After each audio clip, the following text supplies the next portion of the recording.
Thành ra từ nay quý vị đừng có dựa vào Pháp Sư, đừng có dựa vào Đức Phật, mà dựa vào cái sự sáng tỏ. Mà muốn sáng tỏ thì quý vị nhớ giới định huệ, tính hạnh nguyện, thể tướng dụng, có bao nhiêu đó thôi. Thì thể tướng dụng là bên các tông phái khác. Rồi pháp thân, báo thân, ứng hóa thân cũng ba cái, cũng là một cái. Báo thân là cái thể, ứng hóa thân là cái tướng, còn pháp thân là cái dụng. Còn cái thể là cái bản thể, là cái nhất niệm. Tướng là các hình tướng hiện tượng giới. Còn dụng là cái dụng của, thành đã nắm cái dụng là nắm hết. Vì thấy thể tướng dụng rồi người ta nói là duy tuệ thiên nghiệp nắm cái huệ thôi, đủ rồi. Còn tịnh độ của gì nắm cái nguyện thôi, duy nguyện giảng sanh. Tôi giảng là tôi không sợ cái gì hết á. Dù tông phái nào đưa tôi giảng cách khác nhau hết. Nhưng mà cuối cùng đi qua cái nhập lưu Nhất Lai có một thứ thôi. Tôi xin thưa quý vị trước là cái cách giảng tôi như vậy đó. Quý vị Hạp thì ở nghe, còn con Hạp có quyền rút lui. Mà ở nghe thì tôi tới xuống nữa là tôi bắt trả bài ạ. Tôi xin nói trước vậy. Còn nếu không trả là tôi không xuống nữa. Thấy không? Vậy để tôi biết cái trình độ quý vị, cái sự tha thiết quý vị. Tôi biết cái trả bài nó khó. Thứ nhất là khó cho mình phải về, phải ngồi thiền, phải nhớ. Quý vị không có ghi, nhưng mà nhờ cái đĩa, quý vị nghe tới nghe lui rồi quý vị ngồi thiền. Chứ không phải vừa nấu cơm, vừa nấu nước, vừa làm công việc rồi nghe đĩa thôi, đừng có nghe cái vụ đó. Cái này không phải là tiểu thuyết, mà nó phải ngồi thiền rồi đem cái máy rồi nghe. Còn tôi không có vụ đó, tôi nghe, tôi lắng nghe nó vào trong bụng tôi đó. Rồi khi tôi ngồi thiền tôi ọc ra, tôi nghiền ngẫm. Hồi xưa tôi vậy đó, tôi để cái quyển kinh đó tôi lấy ra tôi coi, rồi xong tôi để xuống tôi nghiền ngẫm tới lui. Cái tứ thiền cũng vậy, tôi nghiền ngẫm tới cuối cùng là tôi đạt, tôi thuộc lòng rồi. Mà tôi thì rảnh rang hơn quý vị, nhờ xuất gia mà xuất gia cất sĩ nữa, mà lại đi theo dắt chánh nữa. Rồi tôi dắt chánh, Ngài không cho làm cái gì hết đó. Sáng thì ở đoàn không có điểm tâm nha, chỉ đủ bữa ngồi trưa à. Sáng thì đâu 11, 12 giờ đó là tôi thức rồi tôi ra ngoài tôi ngồi luôn. Ngồi tới 9 giờ sáng. Rồi quái bác vô kiếm miếng cơm. Cái bụng nó đói muốn chết luôn. Bác thì có một cái lon Vigo nước á, uống cái lon Vigo đó. Rồi lại đi kiếm nước, cái lon Vigo đựng nóng tới 8-9 tiếng đó. Nó có cái lốp mút ở trong á, rồi cái bao ở ngoài đó. Nóng lâu lắm. Đựng một lon nước ra ngoài uống, rồi sáng vô thì kiếm mấy gia đình giàu có mà người Tàu á, không phải có bình thủy. Còn người Miên không có xài nước nóng. Thì mình vô mình đưa xin cái bình tí nước. Rồi phải đi kiếm gốc cây nào đậu cơm mà uống.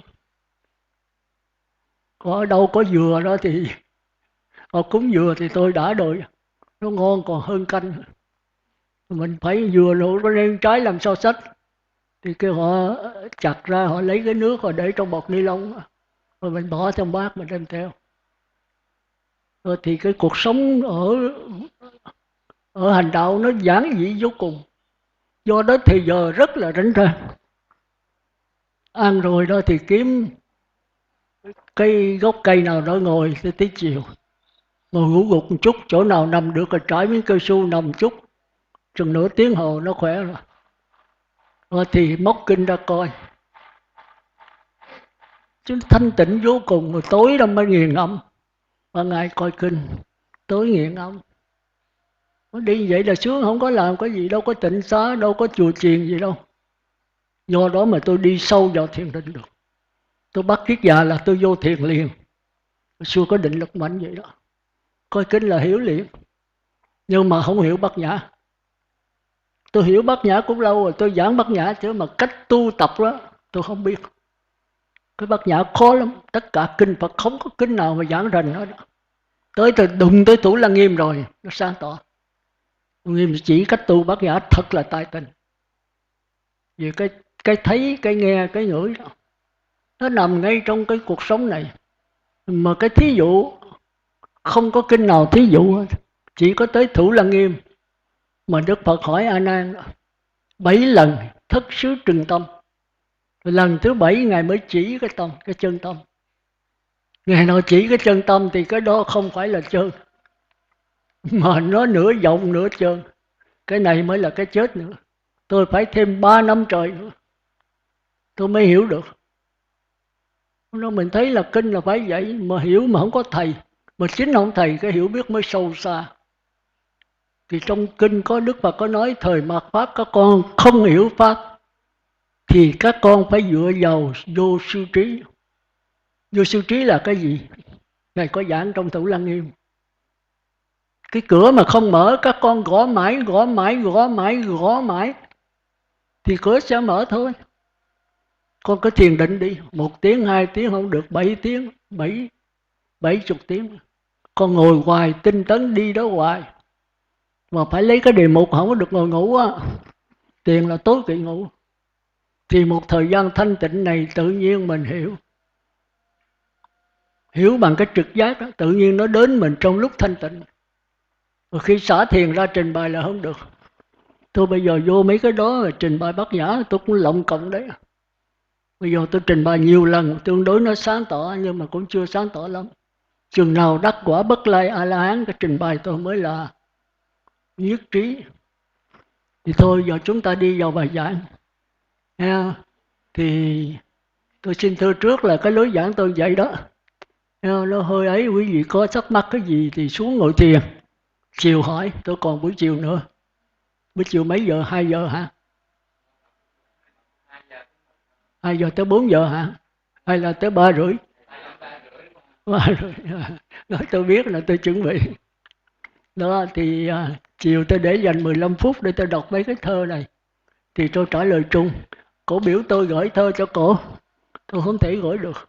Cô nói giờ nếu mà sư rảnh nó sư điện cho ông Thiện Đức đó, điện lên cổ xuống lập tức. Thì tôi phải tiếp cổ. Tôi nói có đó cổ không được. Tôi không có thì giờ tiếp từ người. Nếu tiếp cổ thì người khác tôi đòi hỏi. Bây giờ cái Việt kiều ở ngoại quốc nó về là xuống Trà Vinh nó kiếm tôi. Rồi ra tôi phải ngừng. Rồi nó hỏi cái số điện thoại tôi, nó bắt tôi để trả lời trong điện thoại. Điện thoại di động. Tôi nói tôi không có. Hồi trước tôi còn nói chuyện được di động, bây giờ tuyệt đối. Tôi không có nói điện thoại di động đâu, mà điện cho ai cũng mà ai lại điện tôi cũng không nói. Thì có hỏi Phật tử tôi trả lời Phật tử, rồi Phật tử trả lời lại. Thì tam sao thất bổn mà thà vậy. Chứ nhiều khi nó năn nỉ như cái là mình từ chối không được, tôi thì dở cái từ chối. Năn nỉ vừa vừa thôi. Năn nỉ rồi khóc lóc, nhất là người nữ. Rồi cái khóc họ là mình phải nghe lời thôi. Nó có hụ ở trong đó rồi điện thoại. Rồi mình phải chấp nhận. Chấp nhận thì chết mình. Chấp nhận một người phải nó so sánh rồi chấp nhận người khác nữa. Thà là mình không tiếp chuyện, giao cho Phật tử. Rồi họ tới Tịnh Xá họ kiếm tôi, con bên cạnh. Ông ra ông đón, ông từ chối hết. Không có gặp tôi. Tôi không cho gặp tôi ở bên cái cốc bên tu tịnh đó. Thì quý vị thấy là càng cao danh vọng thì càng dài gian nan. Hồi xưa thì không ai biết tôi, bây giờ lên cái mạng thì nghe Phật tử nói là sư đứng đầu về tịnh độ đấy. Kiếm cái chỗ tịnh độ là sư đứng đầu, thầy sư tới 10 mấy bài giảng. Hồi trước có 1-2 bài mà sư cô Trà Côn đưa lên mà không hỏi tôi. Không có cần hỏi nữa. Cô đưa qua bên Hoàng Pháp, giờ Hoàng Pháp xuống cái chùa của cô. 2 xe, tôi phải đến đó giảng 1-2 tháng, 2 ngày. Thì bao nhiêu cái đĩa thâu băng có đưa lên mạng hết. Mà tôi không hay, cái chồng Phật tử vô nói sư có đứng trên mạng rồi. Ở đó 2 bài, bây giờ tới 10 mấy 20 bài rồi. Bây giờ cổ vô Tịnh Xá, cổ thâu ở đó đưa lên mạng luôn. Có đây là chưa có. Tịnh Xá thì tôi giảng về tịnh độ có, mà kinh 66 có, 66 nhiều nhất. Còn đằng chùa cổ thì chuyên về tịnh độ, với vị Hoàng Pháp mà. Còn ở đây là chuyên về tứ niệm xứ. Tôi giảng được hết đó, không có cái nào. Đường đi nó khác nhưng mà cũng giới định tuệ thôi. Bây giờ chúng ta trở lại. Thì tôi từ xưa đó, tôi giảng tiếp tục tứ niệm xứ nữa. Ở đây mà tôi giảng 10 năm tứ niệm xứ cũng chưa hết nữa. Càng ngày tôi càng đi sâu, càng ngày càng đi sâu, thì quý vị sẽ chới giới. Mà nếu có nghe trước rồi nghe vô dễ dàng, hay quá, sư giảng gì hay quá, càng ngày càng đi sâu. Còn con người nào chưa từng nghe, rồi sư giảng cái gì con không hiểu gì hết, từ đầu tới đuôi bây giờ con cũng chả hiểu gì hết. Con nghe đĩa mà cũng không hiểu, mà nghe sư giảng rồi con hiểu. Tại sao vậy? Con hỏi. Thì tôi nói tôi đĩa giảng mà con nghe đó thuộc về ông Sư Khang chết, cái địa ngục nó giảng cho cô nghe, mặc dầu tiếng nói của tôi, nhưng mà cái đĩa nó giảng. Còn cô nghe thẳng tôi đó là nghe pháp sống. Thì tôi có cái thần lực của tôi mà, tôi sẽ truyền cái thần lực này qua cô sẽ tiếp nhận nó. Quý vị không biết cái đó đâu, nó không có hình tướng.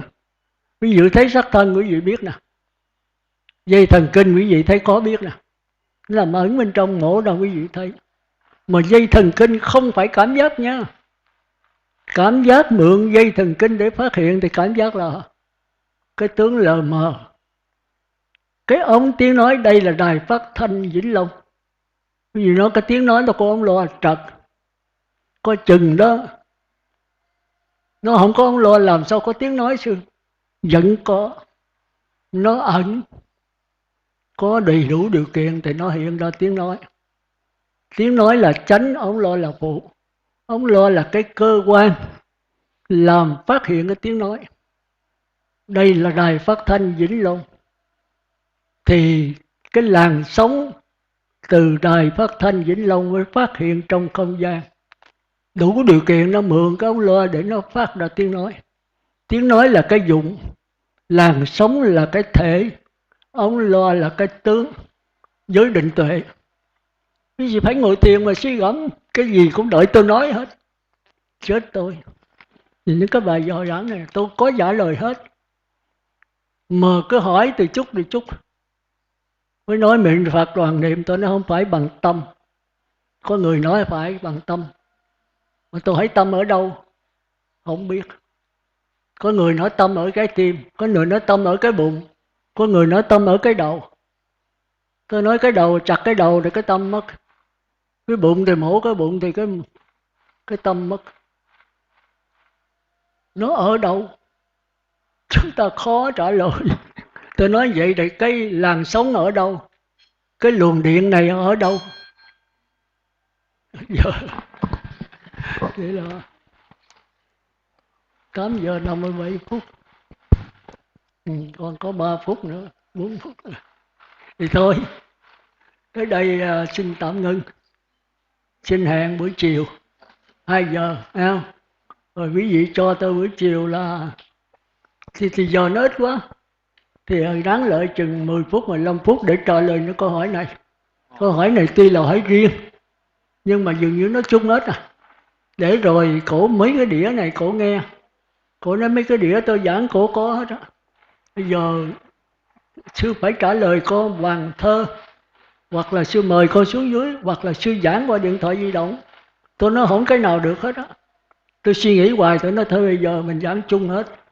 Cổ nghe đĩa thì có vậy thôi. Bữa nào không biết cổ có xuống không nữa. Cổ nói cổ xuống đây, không biết sao. Cổ thì ở chợ mới, cổ tính xuống đây cổ nghe. Tôi nói vậy thì được, chứ còn xuống Trà Vinh tôi không có tiếp đâu. Vậy thì tôi bây giờ hết giờ rồi.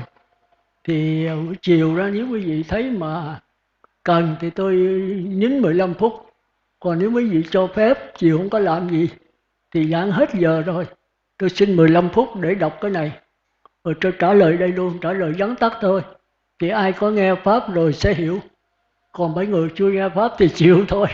Không có trả lời chi tiết đại khái thì tôi có giảng rồi. Bây giờ ráp lại để trả lời mấy câu hỏi này. Vì tôi thấy câu hỏi này không phải của cổ không, mà tất cả quý vị đều kẹt trong đó hết.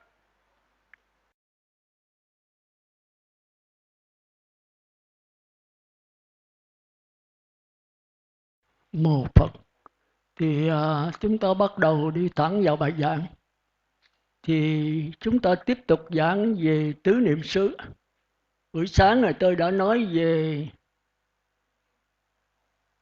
cái mục đích của tôi, cái ý chỉ của tôi về giảng Pháp là tôi không có theo trong kinh, không có theo Đức Phật, không có theo ai hết. Nhưng mà tôi chỉ xin thưa làm sáng tỏ vấn đề thôi, tất nhiên cũng phải trong kinh, nhưng mà qua cái sự hiểu biết của tôi, qua cái sự nghiền ấm của tôi, nếu đúng thì tôi thành Phật, trật thì tôi thành ma. Tôi phải đánh cái giảng bài cuối cùng về cái vấn đề đạo quả của tôi, vì tôi thấy nó tùm lum hết à. Phật thì có lúc Ngài giảng khác, như nãy tôi xin thưa trước đó. Cũng như giới luật thì Ngài nói giới là nền tảng đạo Phật, giới còn đạo Phật còn, giới mất thì đạo Phật phải mất.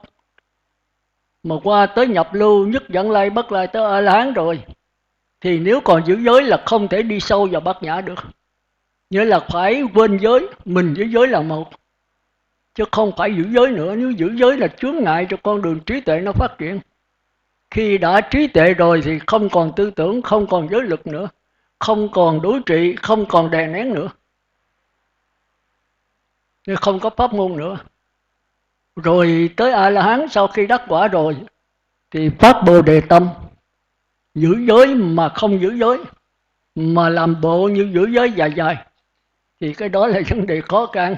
Thì tôi giảng ban đầu có một số quý tỳ kheo, quý hòa thượng và một số Phật tử nó không đồng ý, nhưng bây giờ tất cả đều đồng ý. Nó cũng ngộ, tôi nó có cái hậu. Bây giờ cái pháp tôi thì nó tràn lan, nghe lâu thấm thì mới thấy. Thì 4 đường ác mà muốn lên 4 đường thiện thì phải ôm chặt giới lực thôi. Y tờ tờ y tê phải ráp dần mới đọc chữ, phải giữ giới, không thì sẽ xa đọa. Sẽ giữ giới thì sẽ tiến hóa từ địa ngục, ngạ quỷ, súc sanh, Atula là ác giới, ác định và ác huệ, kêu là tà giới, tà định, tà huệ. Rồi đi lên tới người trời thì chánh giới, chánh định, chánh tuệ, chánh đối với tà. Rồi tới nhập lưu, nhất vãng lai, bất lai, vô sanh hán là thánh giới, thánh định, thánh tuệ. Thì nó khác với cái chánh. Cái chánh là lấy cái chánh mà trừ cái tà, lấy cái thiện mà trừ cái ác, lấy cái phải mà cải sửa cái quấy. Thì trong luật côn Phật côn có đó, chúng ta phải dùng tư tưởng tốt mà đuổi tư tưởng xấu. Thì có đó chỉ là người trời thôi. Rồi đến đây chúng ta phải chặt đứt các dây xiềng. Thì cái này là cái khó đó. Cái này là qua thánh nhân đấy. Dây xiềng là gì? Tư tưởng ác là dây xiềng, dây tư tưởng thiện cũng vẫn là dây xiềng. Thiện ác gì đều trói cột hết. Cái đó là cái ngoại đạo khó hiểu nhất. Thời Thái tử Siddhartha có 62 tôn giáo, bây giờ cũng vậy đấy. Thì bây giờ đạo Phật nó mất. Chúng ta thấy tất cả tôn giáo tu pháp môn. Pháp môn là gì? Là cái xiềng vàng để đối trị lại với cái xiềng cây, xiềng sét. Thì nó vẫn là xiềng thôi, mặc dù nó quý. Nhưng mà muốn qua đạo Phật đó thì xiềng cây, xiềng sét được không thể qua được. 4 đường ác là không thể qua được. Chỉ từ người trời trở lên mới qua được. Tại sao vậy? Thì người trời có nghiệp. Nghiệp là gì? Thì sư trưởng trong vậy kinh Lục Căn đó, Ngài nói rất rành. Cái bài Lục Căn quý sư phải coi, quý tăng ni phải coi ít nhất là 20-30 lần. Lần mới thấm hiểu. Sư trưởng nói từ người trời trở lên bắt đầu mới có ý chí, mới có sự cải sửa, mới có sự chuyển nghiệp. Còn địa ngục, ngạ quỷ, súc sanh, Atula sống với bản năng. Thì chúng ta thấy rõ ràng như con chó. Nó bệnh thì nó ăn cỏ, ăn nó ói ra thì hết. Mà không hết thì chết. Chứ nó không biết uống thuốc Nam, thuốc Bắc, thuốc Tây, không biết chăm cứu, không biết chích, không biết gì, không có vấn đề đó. Tới con người thì là có. Con người mà uống thuốc Nam không được, thuốc Bắc, thuốc Tây, rồi bấm huyệt, rồi chăm cứu, rồi mổ xẻ, thì con người là có ý chí. Thì trong đạo Phật kêu là nghiệp. Ở ngoài chúng ta dùng chữ ý chí. Người không chí như thuyền không lái, như ngựa không cương, trôi giạt lông bông không ra thế nào cả. Thì có ý chí thì mới cải sửa nghiệp, đè nén những cái ác để lấy cái thiện thay thế vô đó. Mà nếu dứt cái ác còn cái thiện không thì luân hồi vào cảnh giới thiện. Cảnh giới thiện vẫn là luân hồi, nhưng mà cảnh giới đó an nhàn, sung sướng, hạnh phúc của cõi trời. Mà Đức Phật ra đời không muốn chúng sanh sanh vào cõi trời đó có lâu rồi. Ngài muốn chúng sanh làm sao đừng dính mắc vào thiện, đừng dính mắc vào ác. Mà đè nén thì vẫn còn dính mắc. Thành ra 62 tôn giáo hồi xưa là dùng pháp môn đối trị, đè nén, cải sửa, tập trung. Đó là nhiều danh từ. Tập trung cũng là nó, cải sửa cũng là nó, thăng hoa cũng là nó, tiến hóa cũng là nó. Danh từ rất nhiều. Nhưng mà chúng ta ngồi suy gẫm ta thấy là nó có một thứ thôi. Bỏ cái xiềng cây thì qua cái xiềng sắt, bỏ xiềng sắt thì qua xiềng chì, bỏ xiềng chì qua xiềng thao, bỏ xiềng thao thì qua xiềng bạc, bỏ xiềng bạc qua xiềng vàng. Có tới 15 lốt, 15 hạng chúng sanh trong đó, có 8 hạng là chánh. Địa ngục, ngạ quỷ, súc sanh, Atula. Rồi cõi người, cõi người trời. Rồi cõi sơ thiền, nhị thiền, tam thiền, tứ thiền là 4, là 8. Nghe không? Là 8 cõi. Tức là từ địa ngục đi đến cõi phi phi tượng. Thì địa ngục là 4 đường ác. Thì nhập lưu thấy rõ. Mà cái gì chúng ta thấy rõ là chúng ta không dính mặt. Không có cần đối trị, không cần chạy trốn gì hết. Còn người trời thấy không rõ. Tức là thấy, biết nhưng mà lờ mờ. Không biết nó chuyển biến ra làm sao thì mới cải sửa, mới chạy trốn. Mà cái gì chúng ta thấy không rõ thì khi mà chúng ta không chạy trốn được thì dính mặt. Thành ra người trời mà lơ mơ là trở lại xuống lại. Trời là tôi nói trời dục giới là giữ 5 giới như mấy ông mấy bà đó, còn trời sắc giới cao hơn. Đó thành ra nhập lưu tương tự như là người trời dục giới. Thành ra nhập lưu chết rồi mà không dẫn sanh gì cực lạc, mà tự lực đầu thai sẽ đầu thai vào cõi người trời dục giới 7 lần. Kêu là thất lai hoặc là nhập lưu. Vì chúng ta coi trong kinh anh Nguyên Tỷ mà không có giảng như tôi vậy. Chỉ đưa ra vậy thôi, rồi tôi lấy cái đó tôi giảng theo cái hiểu biết của tôi. Kêu là thất lai. Rồi tới nhất dẫn lai. Thì thấy rõ cái sự dính mắc của người và trời dục giới. Còn tới sơ nhị tam thiền thấy lờ mờ về cái sự sai lầm của người trời dục giới. Thấy lờ mờ đây có nghĩa là vô minh. Thì đó là danh từ của đạo Phật. Mà ngoại đạo thì nó kêu là pháp đối trị.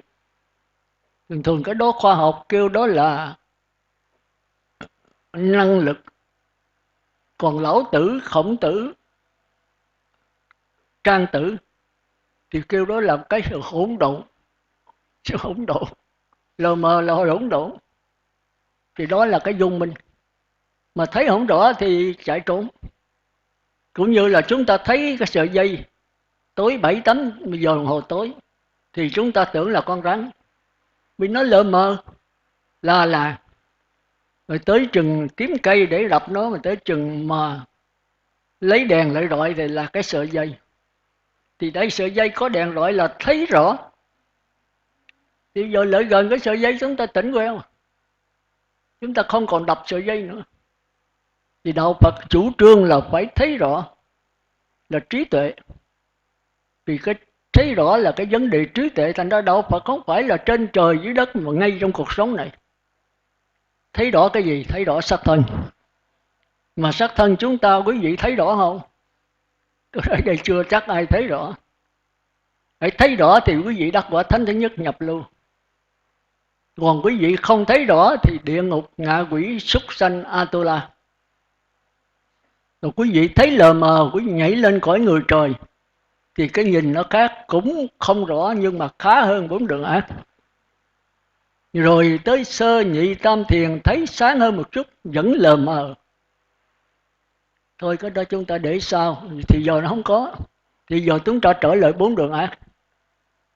Thì ngay trong sắc thân quý vị nha, quý vị đừng có đi trên trời hay tưởng tượng ở đâu mà ngay trong sắc thân này.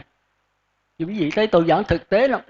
Nhưng mà chính thực tế lại có, quý vị có bao giờ để ý sắc thân này đâu. Quý vị để ý xác thân người khác với cái radio, tivi, điện thoại di động, cái gì quý vị cũng biết hết á. Mà chính mình là không hiểu biết mình. Thì ở trong khoa học nó kêu là vật lý và sinh lý.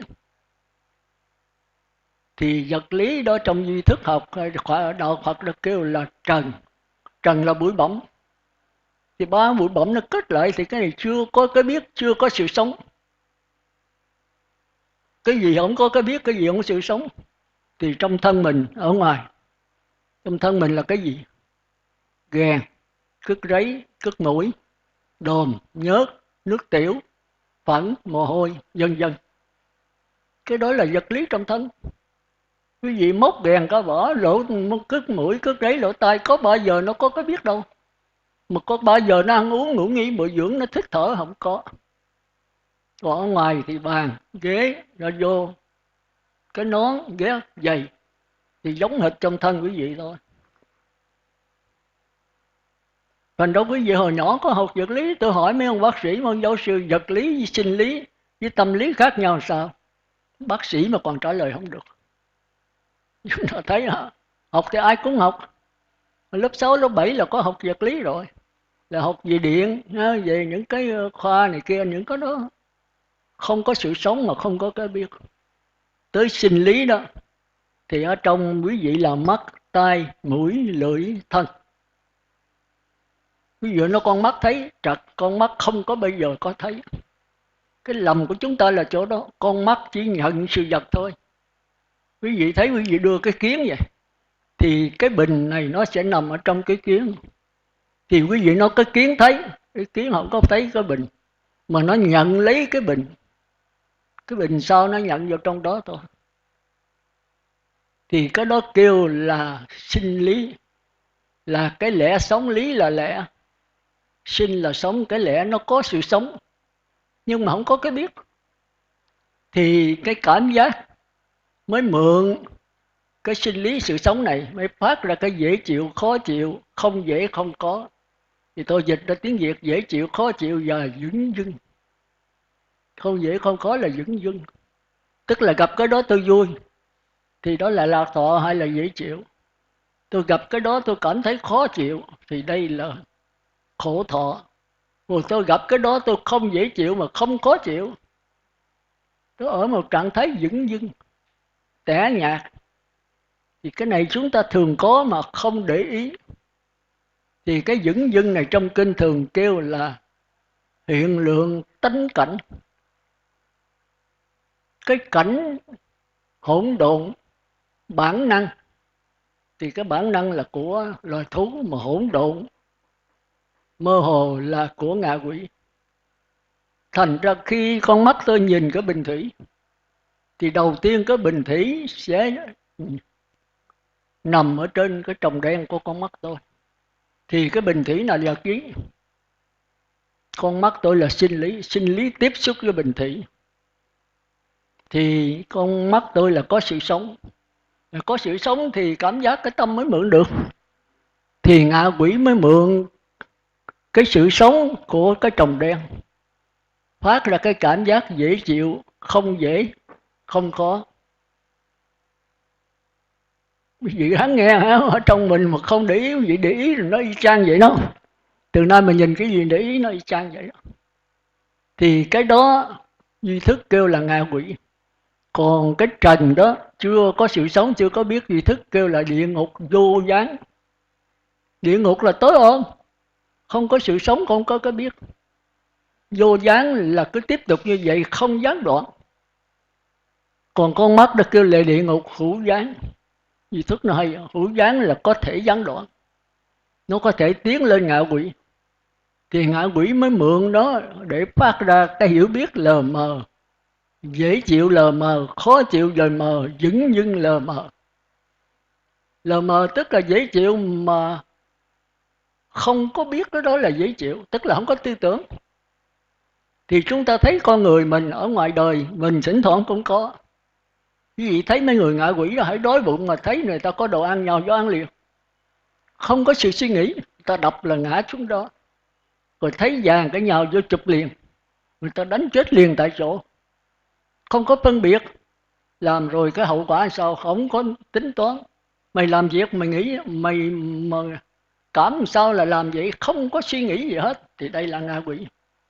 Chúng ta thấy chúng ta thường chửi mấy người ngoài, mấy tưởng con cái hoặc bạn bè, nó làm gì nó không có suy nghĩ rồi, nó muốn làm là làm hả, là ngạ quỷ. Mình cũng vậy, có lúc mình đói quá hoặc mình khổ quá, mình không tiền, thấy tiền cái mình muốn nhào vô mình giật của người ta, không có tính toán gì hết. Thì chúng ta thấy nếu mà ở trạng thái đó mình ngay bây giờ còn sống là ngạ quỷ. Thành ra tôi xin thưa trước là tôi nói về cái tâm nhá. Và từ nay ai mà hỏi tôi đó, bất cứ câu gì tôi cũng trả lời được hết. Đặt trên cái tâm, đừng đặt trên cái thân, đừng đặt trên cái hoàn cảnh. Thân hoàn cảnh thì kẹt, nhưng mà cái thân hành động với cái tâm như thế nào, cái miệng nói với cái tâm như thế nào. Miệng mà chửi người đó, một người thứ nhất chửi, người thứ nhì chửi, người thứ ba chửi, ba người đều tội hết, sai. Người thứ nhất chửi với tâm như thế nào? Chửi mà vì thù oán, chửi để đả cái thù oán, thì bây giờ ngay bây giờ chính cái tâm thù oán này là địa ngục, ngạ quỷ, súc sanh. Chửi rầy nó vì muốn cho nó trở nên tốt, thì với cái tâm này người rầy chửi nó là cõi trời. Rồi người thứ ba chửi mà không thấy có người chửi, không thấy đứa bé chửi, không thấy có câu chửi nặng, tất cả đều trực nhận trở về chân không, làm với cái tâm chân không. Chính cái chân không này là không có người chửi, không có người bị chửi, và không có tiếng chửi độc. Thì cái cô gì đó, cô gì Anh đó, cô đặt là Liên Anh gì đó, thì cổ lầm ở chỗ này. Cô nghe nói chân không cổ khoái lắm. Thì người chửi cũng là chân không, mà người bị chửi chân không, mà tiếng chửi cũng là chân không. Chân không có nghĩa là không có. Mà tôi không dính mắt, vẫn có tôi chửi, vẫn có đứa bé bị chửi, và vẫn có tiếng chửi, nhưng mà tôi thấy nó toàn là năng lực không, chứ không phải là tôi nói không có. Mà tôi không phải là nó có thiệt.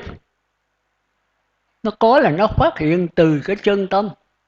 Mà đã nhận được chân tâm chưa? Cô nói từ nay là cô không còn muốn niệm Phật là cũng là chân không. Mà tiếng niệm Phật cũng là chân không, mà cầu vãng sanh cũng là chân không, mà A Di Đà cũng là chân không. Như vậy là con tu làm gì, con niệm Phật để làm cái gì? Tội nghiệp cho tôi. Rồi đổ thừa tôi giảng. Tôi có giảng mà tôi không phải giảng như vậy. Thành ra buộc lòng hôm nay tôi phải nói chỗ đó một chút nữa, rồi cái câu hỏi nó tôi đem đọc rồi tôi để nhắc lại. Như vậy tôi lầm trong đó. Còn có thì quý vị thấy có thiệt. Có người chửi, có người bị chửi, rồi có tiếng chửi tục. Mà nếu quý vị vì đứa bé đó muốn cho nó lên lớp, quý vị phải dùng cái lời nặng với nó, thì nó khác. Còn quý vị cố gắng trả thù nó, hôm qua thằng kia nó nói xấu mình sao, nó là kẻ thù của cha mẹ mình, thì nó lại khác. Thành ra cái thân cái miệng không quan trọng, mà quan trọng ở cái ý. Thành ra tất cả những cái câu trả lời tôi là tôi nắm cái ý mà tôi trả lời. Quý vị muốn nói gì nói. Tội hay phước là do ý, không có ý là không có tội, không có phước. Thành ra các bậc thánh nhân mà ý tội là cái gì? Là tư tưởng.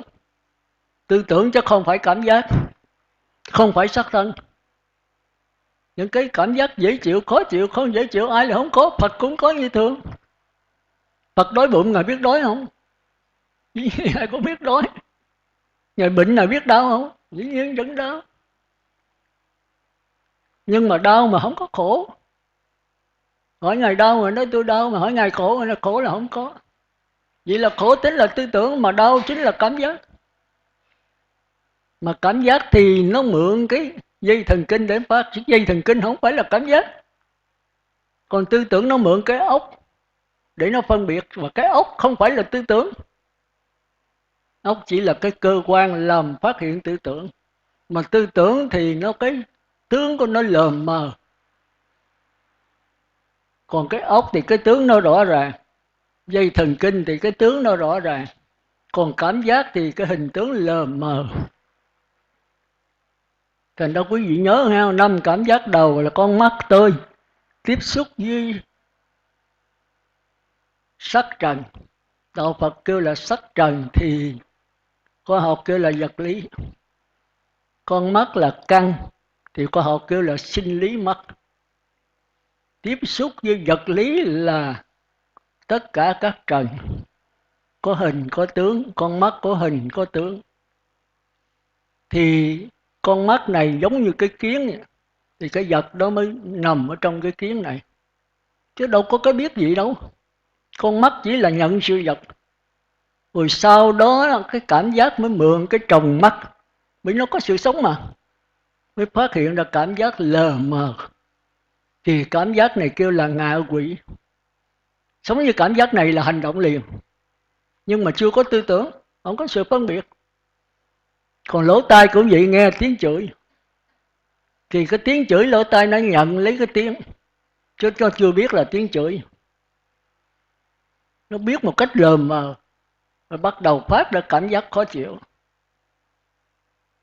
hoặc là khác cảm giác dễ chịu. Mà khó chịu thì hành động là bắt đầu đánh lại người ta. Đánh mà tại sao đánh không biết, không có sự phân biệt.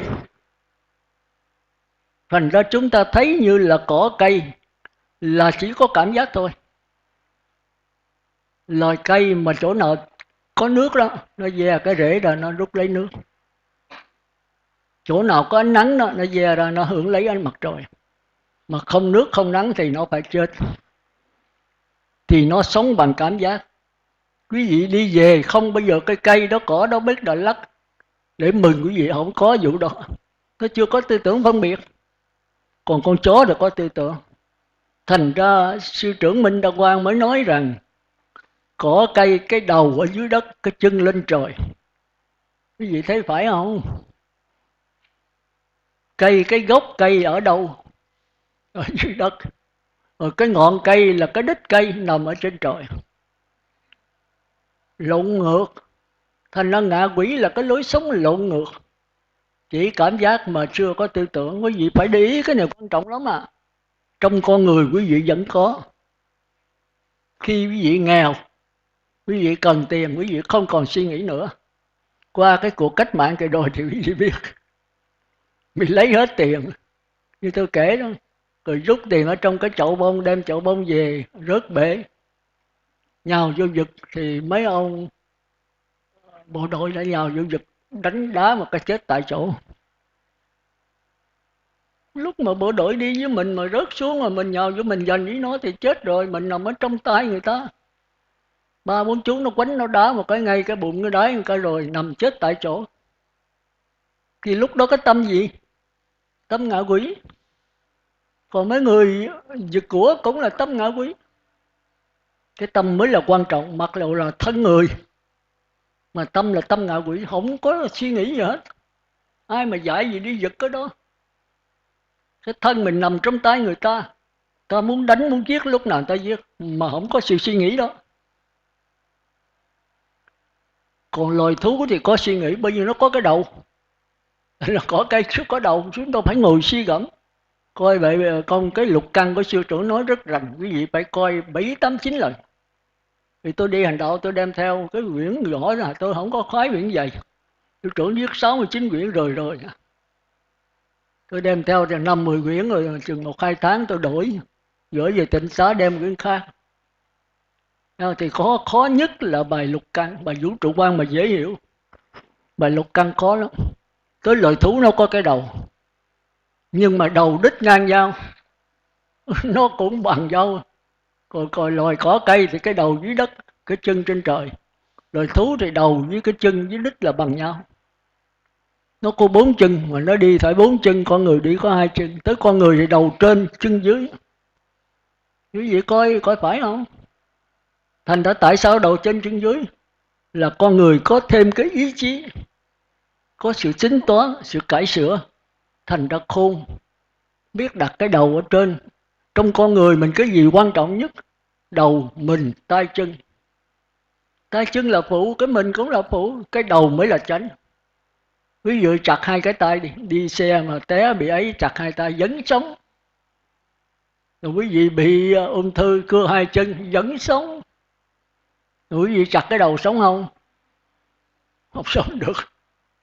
Nó là trung khu của tất cả các thần kinh, tổng hành dinh. Dây thần kinh thị giác, thính giác, khứu giác, vị giác đều đưa lên trên đầu hết. Thì trên đầu không phải là thần kinh thị giác, không phải là thần kinh xúc giác nữa, mà là thần kinh của tư tưởng. Cũng là thần kinh mà nó rất là vi tế. Trong người quý vị đâu có biết gì đâu. Tới chừng quý vị học duy thức đó, duy thức mới dùng danh từ. Mà duy thức không có giảng rõ, tôi mới ngồi thiền, tôi nghiền ngẫm hoài. Thì nhờ trong cái thiền định 7-8 tiếng tôi hiểu được. Tôi ngồi tôi cười, nói cha đem cái này giảng cho tăng ni. Tôi hy vọng ở tăng ni, thì tăng ni rảnh nhất. Còn cư sĩ thì đâu có rảnh, trời, phải làm ăn, phải nuôi gia đình, còn phải chồng con, rồi phải cha, có mẹ, bạn bè, còn phải lễ lạc rồi nữa. Còn tăng ni mà thật sự mà theo khất sĩ á, cho bên chùa tôi không nói. Bên chùa tôi người trời. Còn khất sĩ này chỉ đi xin ăn thôi. Một là Phật, hai là ma. Sư trưởng mình đã qua nói. Chứ Ngài không chịu tu người trời. Bởi vì mình không có làm gì đó, khất sĩ là không làm gì đó. Chỉ lấy giáo pháp làm thầy. Thì Đức Phật có nói sau khi ta chết rồi đó, thì đừng có nghĩ là ta nhập Niết Bàn, ta hết bảo hộ. Không. Ta để lực và pháp lại cho. Hãy coi lực và pháp là thầy mãi.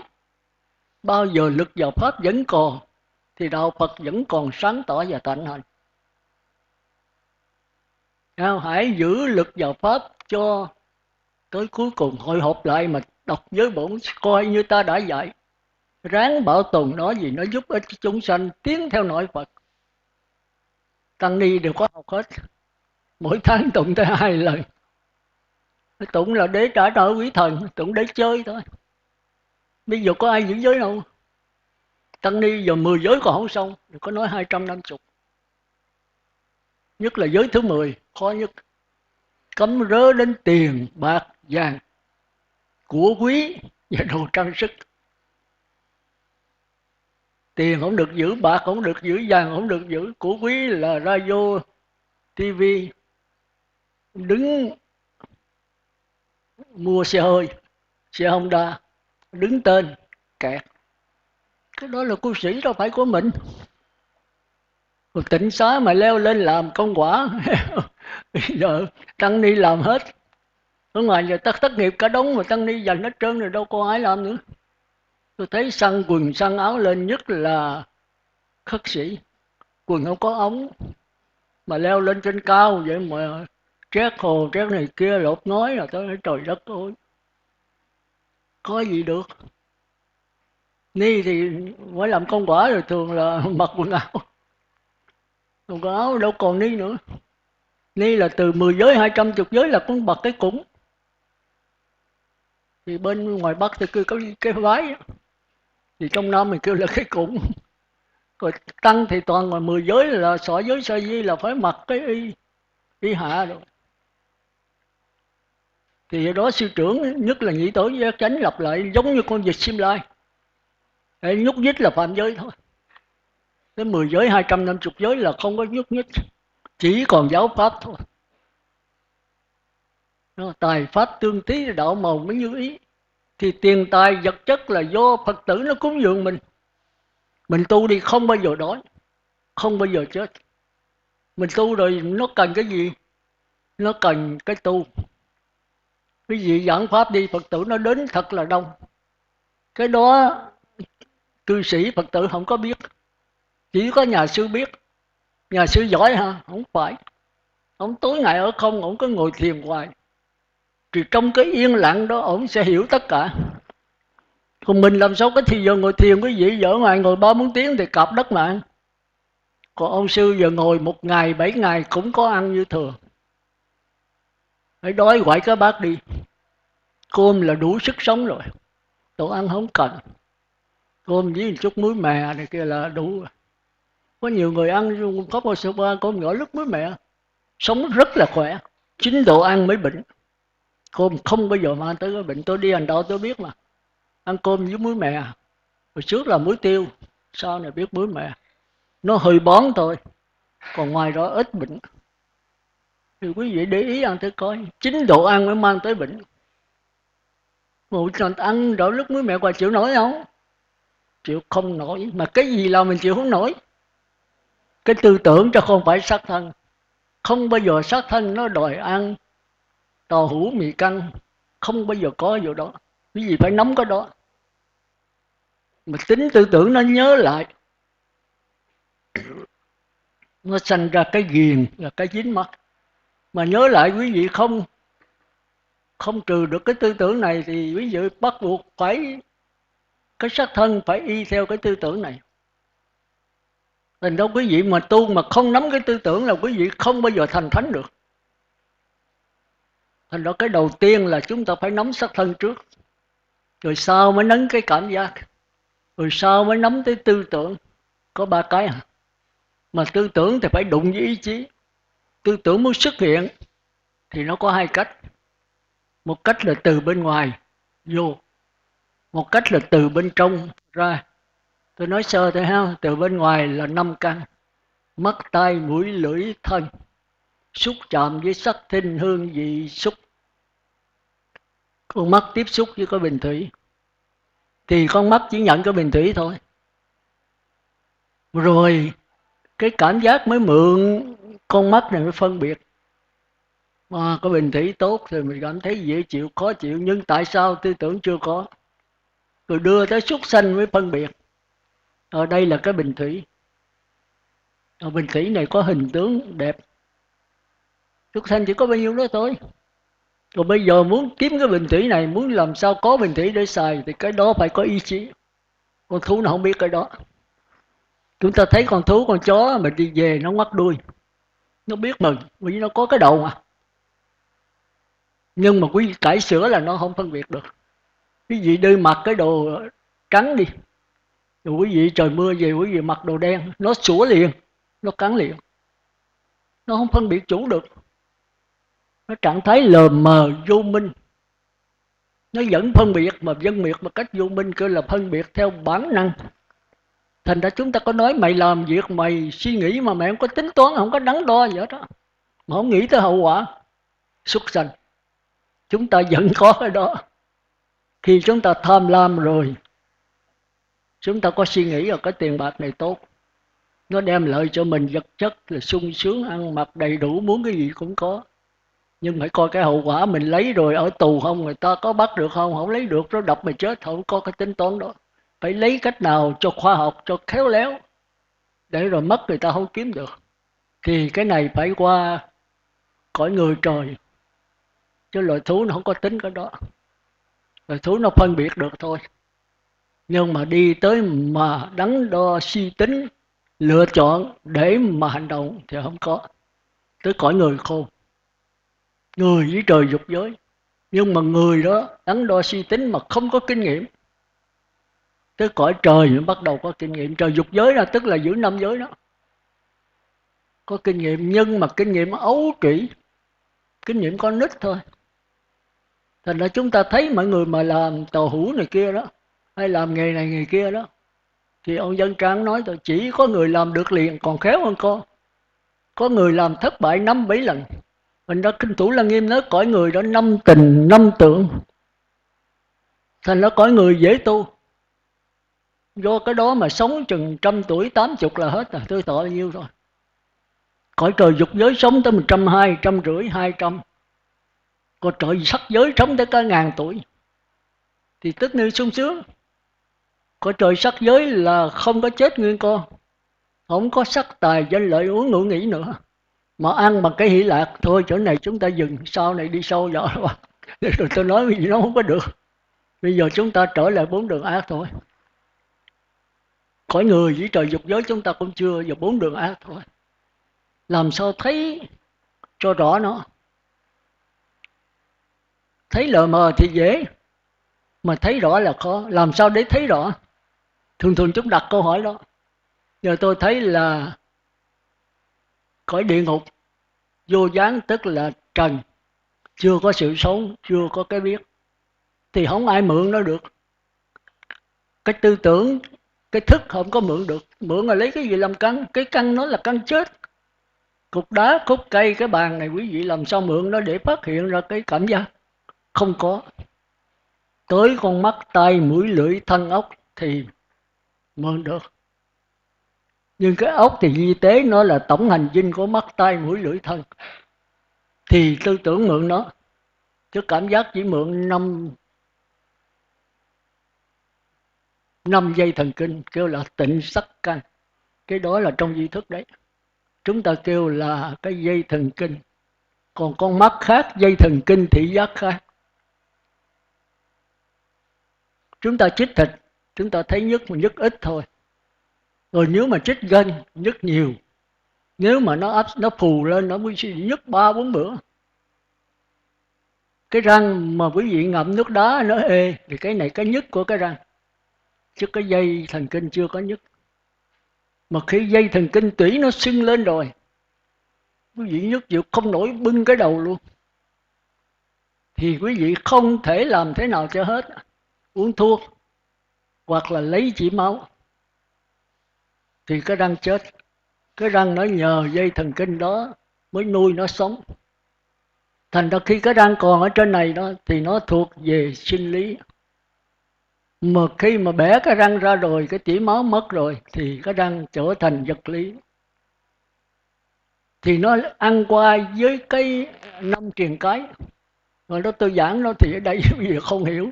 Nó ăn tùm lum, nếu quý vị hiểu được cái đó, hiểu được 5 triền cái.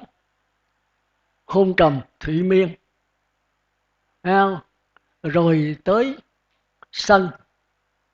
Rồi tới phóng vật. Hay là trạo cử gì đó, 4 cái. Rồi tới tham. Tham đây là tham dục, tham sắc, tham vô sắc. Thì mới đầu là tham dục thôi. Tham dục là tham có 4 đường ác. Và của người trời luôn. Người trời là tham dục cao thượng. 4 đường ác là tham dục đê tiện. Tức là vẫn chiếm hữu bên ngoài. Người trời vẫn còn ăn, vẫn còn giao hợp, vẫn còn chết nguyên con, vẫn còn sắc, tài, danh, lợi, ăn uống, ngủ nghỉ. Cõi người thì có luân lý. Luân lý là cái gì ha? Lý là cái lẽ, luân là cái dòng. Cái lẽ lòng dòng đó là bổn phận, trách nhiệm và quyền lợi. Mà quý vị đây đang kẹt hết. Người xuất gia chân chính là không kẹt. Mà xuất gia bây giờ vẫn kẹt như tượng. Người xuất gia sống theo người trời. Mà quý vị sống thì quý vị phê phán. Tôi rồi đó đi xuất gia gặp nhị tổ. Người mẹ bệnh 3 lần.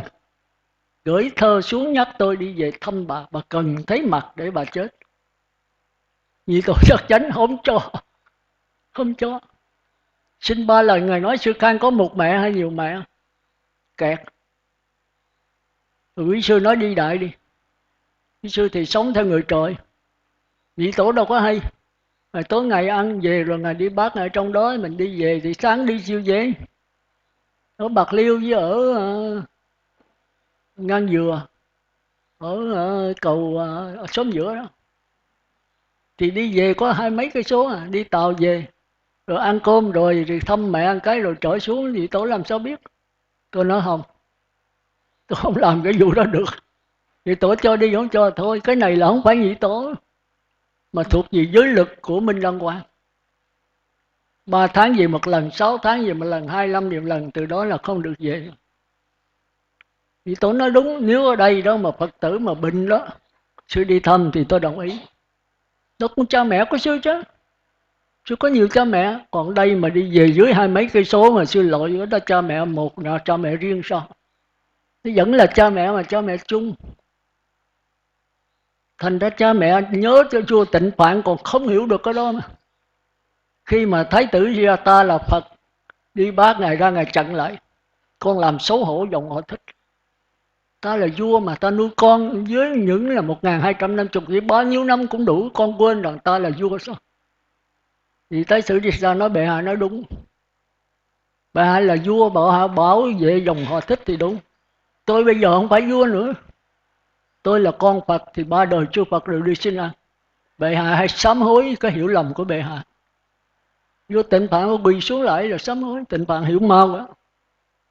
Thành ra sau đó Ngài đắc quả Bất Lai trong lúc còn sống. Rồi sắp chết thì chính Đức Phật lời khai thị cho Ngài đắc quả La Hán trước khi chết. Coi kinh coi. Thì chúng ta thấy cái đạo Phật nó rất khó hiểu. Tôi không về mà thí chủ tôi chết. Rồi ông anh hai nó tới giờ ông còn thù á. Ông nói cái đạo gì kỳ quá. Ông hỏi gì chứ sư có coi Đức Phật Thích Ca Mâu Ni mà lại cái xương khô không? Tôi thấy ông không hiểu, mình giảng khó giảng lắm. Cái xương mà người ta chết rồi một đống đó mà Đức Phật còn lại mà sư coi phải không? Mà tại sao ông thân sư không lại? Tôi nói ông thân bây giờ không phải là cha mẹ nữa. Ông hỏi vậy đó là ông thân ông Tô Cận đó là cha của ai? Tôi nói cha của ông Vinh.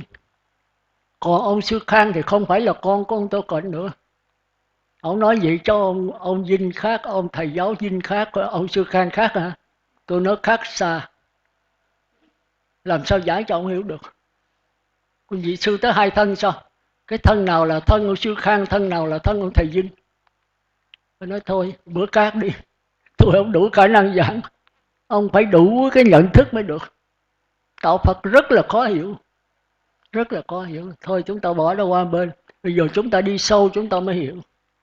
Khi đắc quả rồi nó khác, mà khi mà phàm phu thì nó khác. Cái thân cũng vậy thôi. Khi mà bốn đường ác, địa ngục, ngạ quỷ, súc sanh thì cái tâm nó khác. Chúng ta phải nắm cái tâm. Thành nó nói tâm rồi bây giờ quý vị hỏi cái gì tôi cũng trả lời được hết đó. Tôi không kẹt cái gì hết. Mà nếu mà hỏi cái thân với cái miệng là tôi kẹt á. Thành ra chút nữa tôi đọc quý vị thấy là tôi nắm cái tâm tôi trả lời tốt lúc hết. Thân thì nếu chấp vào cái thân thì bốn đường ác. Mà chấp vào cảm giác của bốn cái thân thì đó là người trời. Mà chấp vào cái cảm giác của dây thần kinh thì đó là cõi trời sơ nhị tâm thiền. Chưa có qua tư tưởng. Mà chấp vào cái ốc dây thần kinh đó thì là cõi trời vô sắc. Thì chúng ta nắm cái đó chúng ta đi vào tứ niệm xứ. Niệm thân bất tịnh thì bốn đường ác. Là niệm thân là tịnh. Rồi bốn đường thiện mới giảng là niệm thân bất tịnh để trừ cái thân là tịnh. Thân là tịnh là gì? Thân có mà thiệt nữa. Thành ra tối ngày trao chuốt cái thân mà có không? Cõi đời bây giờ đang cái đó. Nhất là người nữ, tôi nói xin lỗi không? Ở đây mình không có nhưng mà Việt Kiều giờ nó về nhiều lắm. Thoa son, rồi phấn, kẻ chân mày. Rồi cái môi đó thoa son mà khi tôi giảng đạo hiểu rồi thọ 5 giới rồi sao xin thọ 8 giới nữa. Cạo cái đầu trọc. Mà cái chân mày lá liễu vẫn còn đem thui. Tôi nói trời ơi sao không cạo cái chân mày rồi cái môi đỏ chói. Cô nói chân mày làm sao cạo sư? Tôi nói cạo được chứ. Cô nói không phải. Chân mày con thuộc về sâm. Cái môi cũng sâm. Mà sâm làm sao cạo? Tôi nói sâm là cái gì ha? Tôi có biết đâu. Cô nói sư không biết đâu. Cái này không có thể cạo được. Con chết là con mang theo. Còn con thoa son thì con chùi đi được. Cái chân mày mà con kẻ thì đi được. Cái này đã là sâm rồi không có đi được. Tôi không biết sao tôi hỏi Phật tử nó xăm là giống như người ta xăm mình vậy đó. Mấy ông thiện nam mà xăm cái ấy vào mình. Thành ra chúng ta thấy hiện tại đó là ngạ quỷ rất nhiều. Đó là ngạ quỷ chứ còn gì nữa. Cái thân là thân người mà cái tâm ngạ quỷ mới đi xăm. Chứ quý vị bây giờ Phật tử đây mà kêu đi xăm không ai xăm đâu. Kêu quý vị đánh bài không ai đánh đâu. Kêu quý vị hút thuốc uống rượu là quý vị không làm. Còn mấy người hút thuốc uống rượu rồi bây giờ kêu bỏ là không bỏ được. Khác nhau ở cái tâm. Nếu quý vị tính ở trên cái thân thì quý vị thấy kẹt tùm lum. Nhớ ha, chút nữa là từ nay về sau tôi trả lời một ít, từ sau tôi không trả lời nữa. Ai hỏi là tôi bắt quỳ hương liền. Tôi nói là tôi có giảng rồi, mà tôi giảng lợi cho nó rõ thì phải quỳ hương. Bắt tôi giảng hoài, bây giờ sanh sự thì sự sanh cái tư tưởng mà nó tùm lum. Mà cho nó hỏi thì nó hỏi cả 7 ngày 7 đêm chưa hết. Còn nếu nhắm cái tâm thì quý vị phải ngồi thiền. Trao qua đảo lại quý vị sắp xếp thì quý vị thấy là nó rõ ràng. Nên là đạo Phật là đạo có tâm là được tất cả. Từ nay cố gắng nhau, giờ tôi xin trả lời một thời gian rồi tôi không trả lời nữa. Thì cái cô gì Lan Anh gì đó, cổ biểu tôi là trả lời bằng thư. Còn không thì trả lời bằng điện thoại di động. Tôi nói tôi không có xài điện thoại. Từ nay là tôi không nói chuyện qua điện thoại nữa. Ai có điện lại tôi, điện Phật tử kể lại tôi nghe. Hồi xưa tôi còn tiếp chuyện bằng điện thoại. Mà biểu tôi khai thị ở như Sài Gòn có cái ông gì đó ông mất. Ông bệnh nhiều quá, tôi đi không được, ông thỉnh tôi không được. Rồi ông xuống thì cũng không được, ông bệnh nặng quá. Ông nói sư khai thị cho đứa con truyền giới bằng điện thoại. Tôi nói tôi chưa từng làm cái đó. Ông nói sao quý sư làm được?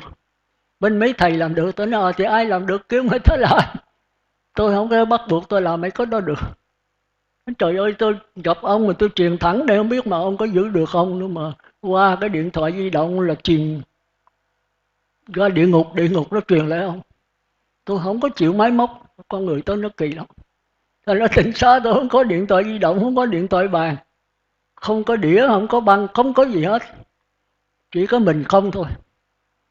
Nó khỏe, khỏi giữ gì hết. Thành ra tỉnh xá không có cửa đóng, nhà của quyền, nhà gì cũng không có cửa đóng. Muốn vô lấy cái gì lấy. Chỉ còn cái xác thân của tôi với cái cốc lá gì đủ rồi. Ngày đi xin ăn, đêm ngủ với cội cây. Nó ăn, mặc thì hai bộ mới bộ cũ. Nó bệnh thì lấy phân quế của bò, còn không có Phật tử cúng, không có nữa thì vô là thiếu. Có vậy thôi. Mà nếu mình tu mình giữ giới, Phật tử nó không cho mình chết đâu. Phật tử nói chuyện khôn lắm nha. Thì nói tôi từ chối, tôi không nhận thua. Tôi nói tụi con cúng cho sư, không phải tụi con thương sư đâu, không phải kính mến sư đâu, mà tụi con thương tụi con nè. Tụi con lo cho sư là tụi con thương tụi con. Mất ông thầy ai hướng dẫn, thì còn sư thì mới hướng dẫn tụi con cần cái giáo pháp của sư. Còn cái vật chất thì tụi con đầy nhóc hết. Mà sư thiếu thốn vật chất, sư cần vật chất, tụi con cần cái tinh thần. Mà vật chất mà có thể nhịn đói 100 ngày không chết, mà tinh thần bế tắc 5 phút tụi con chết rồi. Tự bây giờ nói chuyện khôn lắm. Nói thì khôn, nhưng mà sống thì không khôn. Nói mà làm không có được. Sư đã ít nói mà sư làm. Thì thôi giờ trở lại ha. Vậy thì ban đầu đó chúng ta phải nhìn cái vật lý trong con người chúng ta, tức là căn hay là vật lý, trần hay là vật lý. Trần là bụi bặm, thì còn có sắc, thinh, hương, vị, xúc, pháp. Sắc là đối tượng con mắt, tức là người ta cây cỏ chung quanh. Trong mình đó là gàn, cất ráy mồ hôi, nước tiểu phận. Thì ở ngoài sao trong nó giống hệt vậy thôi. Thì mắt thì phải tiếp xúc với sắc, tai thì tiếp xúc với âm thanh, mũi thì tiếp xúc với các mùi, mùi thơm, mùi thúi, không thơm, không thúi. Thì cái mũi nó chỉ nhận cái mùi thôi, chứ nó chưa biết là mùi gì, nó không có phân biệt, không có tư tưởng. Rồi cái lưỡi thì chỉ nhận cái vị thôi, chua, cay, đắng, chát, mà nó đâu có phân biệt cái nào chua, cay gì. Biết là có vật ở trên lưỡi nó, có cái mùi, có cái gì ở trên lưỡi nó. Xúc là cái tay nó xúc chạm, nó biết rằng nó có xúc chạm. Nhưng mà cái đó cục đá hay cái bàn, cái cây nó không có biết. Chúng ta phải để ý khi chúng ta đụng cái gì chúng ta chưa có biết. Thì cái da bàn tay chỉ nhận lấy sự vật thôi. Rồi cảm giác là do dây thần kinh xúc giác, thì nó phải đi tới cái đó. Thì cái da bàn tay này đó, nó sẽ cho cảm giác của ngạ quỷ. Cảm giác của ngạ quỷ mới mượn cái da bàn tay này để có cảm giác lờ mờ. Thành ra những người mà chai hết trơn rồi không có cảm giác. Thấy mấy người làm việc nhiều, tay chai hết vì lấy kim chích vô, không biết đâu. Cái chân cũng vậy. Còn cái tay tôi với chân của tôi là công tử, chích vô đụng chút xíu là nó đau rồi. Bởi vì tôi ăn gỏi lứt rồi nó quân bình âm dương, với mình nó có làm gì cái tay mình trơn lùi. Còn có nhiều người không thấy chỉ bàn tay nữa. Tôi kỳ đó đi vô làm giấy chứng minh căn cứ đó, thì ông công an nó nói thôi ông về ông nghĩ đi để cái bàn tay nó có chỉ. Bàn tay ông bây giờ không có chỉ, làm sao mà in vô trong này lấy cái chỉ bàn tay được. Ông nói trời ơi, ông biểu tôi nghĩ tôi làm sao sống. Tôi nhờ cái bàn tay này tôi đi làm việc mới sống, ví dụ đừng nghĩ tới mà có chỉ bàn tay thì tôi lấy cái gì tôi sống. Ông công an cười nói giờ làm sao. Như vậy là ông không thể làm giấy chứng minh được. Chúng ta thấy là tội nghiệp đó. Còn mấy ông công tử, mấy người xuất gia quý vị có bàn tay 5 lần 5 ngón đàng hoàng chỉ bàn tay rõ ra, thì mình thấy cuộc đời là cái phước báo. Thôi giờ chúng ta trở lại. Thành ra con mắt tiếp xúc với sắc trần, cái lỗ tai tiếp xúc với âm thanh người ta, trâu, bò, heo, chó. Rồi nó chỉ nhận lấy cái âm thanh chứ nó chưa có phân biệt âm thanh gì. Thì chúng ta phải để ý cái đó. Trong người chúng ta tiếp xúc hàng triệu, hàng tỷ mỗi ngày đều có sự làm việc đó. Mà chúng ta phải phân rõ từng giai đoạn. Mà nếu phân rõ mấy vị lặng lẽ nhìn nó, thì cái này là Phật. Còn quý vị thấy một cách lờ mờ, quý vị chạy trốn, thì cái này gọi là pháp người trời. Khi nào quý vị thấy rõ là quý vị không có chạy nữa, quý vị không có cải sửa gì để nó y chang vậy. Vì nó đâu phải là mình. Biết nó thì cái biết này không phải là sự vật, mà cũng không khác là sự vật, nó chỉ là cái biết thôi. Thấy không? Cô Lan Anh gì đó, Liên Anh gì đó, thì mới vừa phải để ý. Thì cái đó không phải là không có sự vật, mà là biết sự vật mà không dính mắc vào sự vật. Còn biết lờ mờ thì cải sửa là dính mắc rồi. Tôi cho là sự vật đúng là sự vật của tôi bắt đầu mới cải sửa cho nó cao thượng hơn. Khi con mắt tôi thấy sự vật đó, tôi cho cái này dễ chịu, muốn giữ lại, thì tất nhiên sự vật là có thiệt, tôi mới là cải sửa. Còn nếu tôi nhìn sự vật, tôi biết sự vật là sự vật, cái biết tôi không phải là sự vật, mà cũng không khác sự vật, không khác cho nên nó biết. Mà nó không phải là sự vật thì nó biến đổi, sao nó biến đổi? Tôi cứ lặng lẽ nhìn nó thôi. Thì cái lặng lẽ này chính là tôi. Thì kêu là Niết Bàn tịch tịnh đó. Cô Lan Anh đã nhớ tôi giảng cái này, mà cô chưa chắc là suốt cái kiếp này cô làm được nữa. Chứ đừng có nói là không niệm Phật, không cầu vãng sanh, không có A-di-đà, không có tiếng niệm Phật. Cái đó thì không phải sai, nhưng mà với cái nhận thức của cô thì sai. Tôi có giảng mà tôi không phải giảng như vậy. Thôi thì giờ tôi niệm Phật, tôi biết là có tiếng niệm Phật. Còn tiếng niệm Phật nhỏ tôi niệm cho lớn thì tôi giỏi lên người trời. Tôi cho tiếng niệm Phật là của tôi. Còn tôi lắng nghe tiếng niệm Phật, tôi biết đây là tiếng niệm Phật, thì cái biết tôi không có niệm, mà niệm là cái miệng, cái âm thanh. Cái âm thanh không phải là tôi, mà nó phát hiện từ cái lặng lẽ này. Thì âm thanh nhỏ tôi biết âm thanh nhỏ, chứ cái biết tôi không có nhỏ. Rồi cái âm thanh lớn là tôi biết âm thanh lớn, chứ cái biết tôi không có lớn. Rồi ngừng niệm Phật thì tôi biết không có tiếng niệm Phật nữa, chứ cái biết tôi không có mất. Còn nếu tôi nhận cái tiếng niệm Phật thì âm thanh lớn là tôi lớn. Lớn quá làm người ta phiền, tôi niệm nhỏ sửa lại cho nó nhỏ. Rồi khi tôi ngưng niệm Phật thì tôi nói tôi hết rồi. Đâu có hết. Thành ra tất cả hiện tượng giới đều có ẩn có hiện. Đủ nhân duyên thì nó duyên khởi nó hiện. Không đủ duyên thì nó ẩn. Ẩn không nghĩa là mất, là vì thiếu duyên. Còn cái biết của tôi thì nó không thuộc về nhân duyên. Dù có vật thì nó cũng nằm ở đó, mà không vật nó cũng nằm ở trong đó. Không có lúc nào nó mất, không lúc nào nó lớn, không lúc nào nó nhỏ, không lúc nào nó mất. Nó không thuộc về duyên khởi. Nó không là gì hết, mà nó là tất cả. Cổ thì nói tôi nói nó không là gì hết. Cô quên rồi, không là gì hết mà là tất cả. Nếu không có nó là sự trên hiện tượng giới này không có cái gì hết. Không có sắc thân, không có cảm giác, không có tư tưởng, không có ý chí, không có kinh nghiệm kiến thức. Mà tất cả sắc thân, cảm giác, tư tưởng, ý chí không phải là chân không, mà cũng không khác với chân không. Nó mượn chân không để nó phát hiện. Cũng như sóng và nước vậy. Sóng thì nó nương vào cái dòng nước để nó phát hiện, thì nó có tướng. Mà có tướng thì có việc. Nó lên tới cao, nó xuống thấp, nó mất. Còn cái dòng nước cũng theo đó, nó lên cao, dòng nước cũng vậy. Mà dòng nước không có cao nha, sóng cao. Dòng nước nó vô lượng vô biên mà. Người ta nói dòng nước là sóng cao thì dòng nước cũng cao, không có vụ đó. Rồi sư nói cái dòng nước không có rời xa sóng, phải. Nhưng mà nó không phải là sóng. Sóng cao, dòng nước cao thì dòng nước là sóng sao? Còn vậy thì nếu dòng nước là sóng thì sóng chìm xuống, sóng mất thì dòng nước phải mất sao? Không có vụ đó. Dòng nước không có cao, không có thấp, không có dùng tư tưởng mà định nghĩa nó được. Nó kẹt là kẹt cái chỗ đó. Quý vị phải ngồi tâm thiền, cho cái gì cũng đặt cái tôi hết thì chứ tôi giảng mà cái gì. Để giảng có quý vị chấp có, giảng không thì quý vị chấp không. Và đổ thừa ông Sư Khang giảng tội nghiệp tối đó, luôn luôn tôi bỏ câu thòng. Thì cái ông gì đó nói là sư nói là không có địa ngục. Vậy thì không có địa tạng luôn, phải vậy ông sư? Tôi nói không có địa ngục là tội cho tôi, mà tôi nói có địa ngục là oan cho tôi. Địa ngục có mà không có, tùy theo cái nhìn của mỗi chúng sanh.